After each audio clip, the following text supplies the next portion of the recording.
Bonjour à tous, mon nom est Marie-Claude Grenier-Guilbeault. Je suis agente d'information au CIS de la Montérégie-Ouest. Aujourd'hui, ça me fait plaisir d'être en présence de Valérie Deschamps, qui est agente de gestion du personnel, toujours au CIS de la Montérégie-Ouest. Bonjour Valérie. Bonjour Marie-Claude.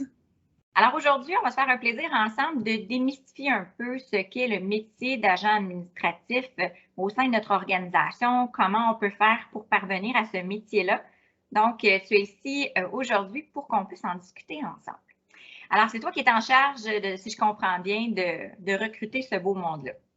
Oui, effectivement, on est en fait une petite équipe là, de 3-4 personnes qui sont dédiées particulièrement au recrutement du personnel en soutien administratif. OK, parfait. Et puis, dis-moi, comment tu décrirais ça, ce métier-là? En quoi ça consiste être agent administratif? Ben, être agent administratif, tu es un peu la personne qui s'occupe de tout ce qui est aspect administratif, que ce soit au niveau de l'accueil de la clientèle. Donc, tu es le premier contact que le patient ou le client vient en personne, donc il te rencontre, autant au téléphone qu'en personne. Donc, c'est toi qui accueilles le patient ou le candidat qui vient te rencontrer. Sinon, dans un niveau un peu plus supérieur, tu peux être aussi en soutien administratif à une équipe de professionnels, soit des ergothérapeutes, physiothérapeutes, travailleurs sociaux, etc. Et à des gestionnaires, évidemment, aussi. Le but d'un agent administratif, le rôle d'un agent administratif, c'est de dégager de tout travail administratif que celui-ci peut faire pour que les collègues autour puissent faire leur travail clinique ou de gestionnaire sans avoir à faire l'aspect administratif, si on veut, là, du travail. D'accord. Et puis, le site de la Montérégie-Ouest contient de nombreuses installations, différents milieux, plusieurs directions. Donc, un agent administratif, une agente administrative peut être porté à travailler dans différents milieux, c'est ça?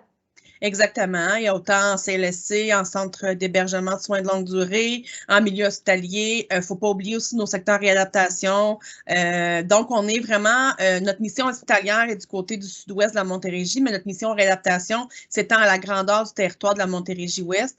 C'est ce qui fait qu'on a des opportunités d'emploi un peu partout dans l'organisation. OK, parfait. Puis, est-ce que ça prend des prérequis ou des études en particulier pour obtenir ce travail? Bien, à la base, pour être agent administratif, il faut avoir minimalement un diplôme d'études secondaires. Certains postes requièrent des études supérieures en termes de diplôme d'études professionnelles ou diplôme d'études collégiales, dépendamment des différentes classes administratives, mais à la base, il faut avoir un diplôme d'études secondaires seulement. OK, donc j'imagine que lorsqu'on fait cette entrevue-là, selon nos études, on va pouvoir être dirigé vers le bon type de poste. Est-ce que c'est comme ça qu'on pourrait l'expliquer? Exactement. Nous, en tant que recruteurs, on va vraiment faire l'entrevue en fonction du bagage académique et de l'expérience du candidat. Donc, des fois, on peut faire une entrevue d'agente administrative et être dirigé vers un poste un peu plus supérieur, si on veut, dépendamment des études. Donc, moi, je considère que mon travail, c'est un gros, c'est un casse-tête. Le 6 mots, c'est le casse-tête. Et le candidat, ben, c'est un morceau de puzzle qu'il faut que j'aille placer au bon endroit dans l'organisation. Donc, c'est notre travail, puis c'est ce qui est stimulant aussi, c'est qu'il faut trouver le bon fit autant pour l'organisation que le candidat. OK, donc il y a vraiment un paquet de possibilités qui s'offrent, là. On peut vraiment trouver sa place au sein du site de la Montérégie-Ouest. Exactement. Génial. Puis comment ça fonctionne, le processus d'embauche? Bien, tout d'abord, il faut aller déposer sa candidature sur le site travaillons-ensemble.com. Pardon, j'ai vérifié mon écran.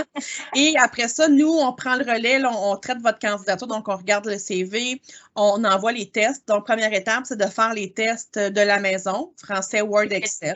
OK, parfait. C'est ça.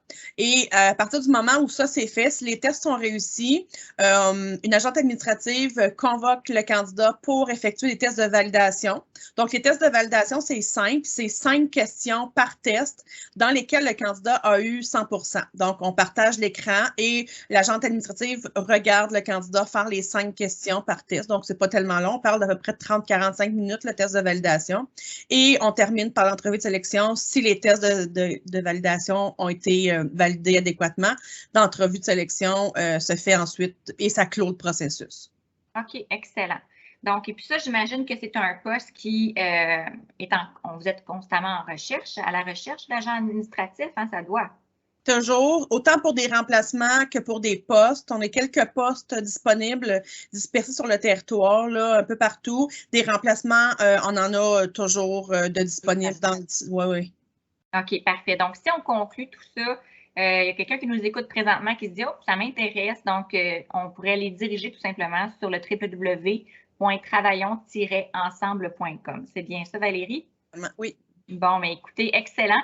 Si jamais vous déposez votre candidature, bien, ça serait peut-être cette charmante Valérie qui pourra vous aider à trouver le fit dans le grand casse-tête du fils de la Montérégie-Ouest. Alors, merci beaucoup tout le monde. Passez une bonne journée.